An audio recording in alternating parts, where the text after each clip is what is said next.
Welcome back to Joe Stunner Boxing. So Cheavon Clarke defeats Efetobor Apochi, originally of Nigeria, now based, I think, in Texas.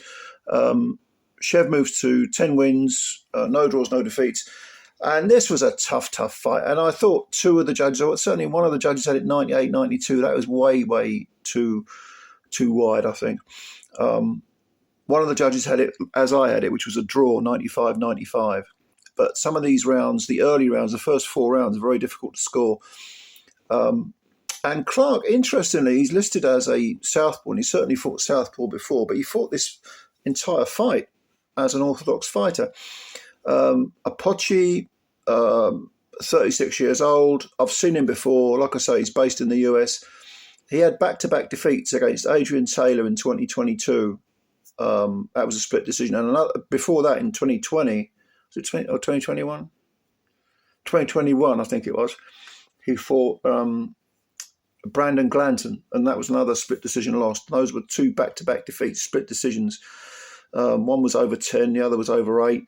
And I think against Glanton, he was on the floor, Apochi. Well, I don't know what Glanton's got for fists. They must be made of concrete, because he took some right old wallops against Cheavon Clarke and didn't go anywhere. He was badly shaken in the 8th round, towards the end of this last minute of the 8th round. But he came back, and in the 9th and the 10th, he had Chev rocking and rolling. I mean, one of the judges gave him 2 rounds. It must have been those last 2 rounds, because he dominated those last 2 rounds and almost had Chev on the floor. Like I say, the first 4 rounds were very close. And then in the 5th, Apochi started to let his hands go more. Apochi's got a good jab, a good, nice thudding jab, and kept Chev honest with that for a lot of the time. And he kind of neglected it after the 5th round. Chev, it's the funny thing about Apochi is he's got 12 wins.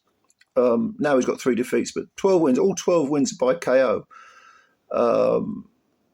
And yet I think Clarke's power looked, at least with the single punches, it looked greater to me. And he physically looked a little bit stronger in terms of physicality. Chev's got 9 wins with, or 10 wins now, 7 KOs. But in terms of single punches, yeah, I think Chev had the edge, really.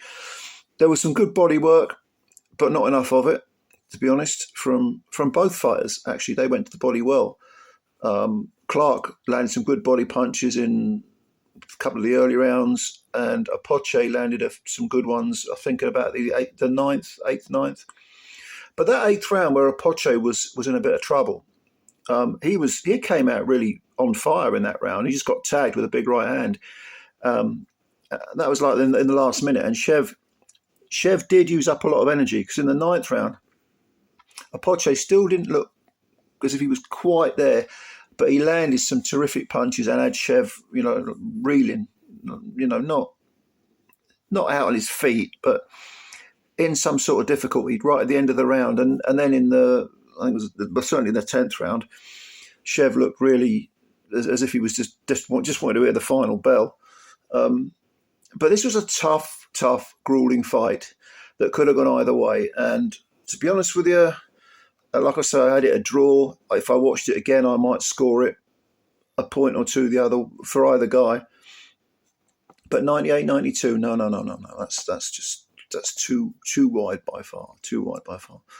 But for Cheavon Clarke, he actually defended one of those. I don't know, it was a WBA trinket, something that gets you a ranking, but is pretty worthless otherwise. And at 33, obviously he's got to get his skates on. I mean, he's from Jamaica. I think he's based in Kent. And I think this was his first fight outside Britain. I mean, again, he's only had 10 fights. Whereas, like I say, Apochi was used to, I think he's fought, if not all, in most of his career in the US. But he does have some good wins, Apochi. Over undefeated guys. He beat Dion Nicholson, it was 14-0 at the time, and hasn't lost since. He stopped him in 3 rounds. That was back in 2021. Last time out, he beat an undefeated guy, De Silva, I think his name was, 7-0 at the time. I don't know much about De Silva. So this was a good test for Chev Clarke for your 10th fight, to go in there with a guy who came to win. I mean, he really did come to win, Apochi. But at 36, he's now lost 3 of his last 4. Admittedly, 2 are split decisions and 1's a majority decision. He's just not getting the rub of the green. I mean, he's probably going to slip, if he's not already there, he's going to slip into that gatekeeper role. But he is a good fighter. He'll take you rounds. He'll make you work. I do like him. As for Chev Clarke, how much further can he go? I mean, we're talking cruiserweights. I don't know. I don't think he's world class. I think he's a very tough, physically strong, clumping sort of puncher with pretty decent jab when he uses it. He doesn't use it enough. I think he gets hit too easy. I think really he's a sort of good European level fighter. I don't really see him being world class, to be honest with you. Just being honest, but I could be wrong. At 33, though, he's promoted by Matchroom, so yeah. Well, he'll get opportunities. Whether he can take them or not, I honestly don't know. So anyway, what did you think of this fight? It was on the undercard of Diego Pacheco versus Sulecki. Let me know what you think. How far do you think Chev Clarke can go? He's a big, strong lad, good cruiser, tough European level, but I don't see him as world class. Let me know what you think. And what do you think of Apochi? Apochi's so unlucky. Lost 3 of his last 4 and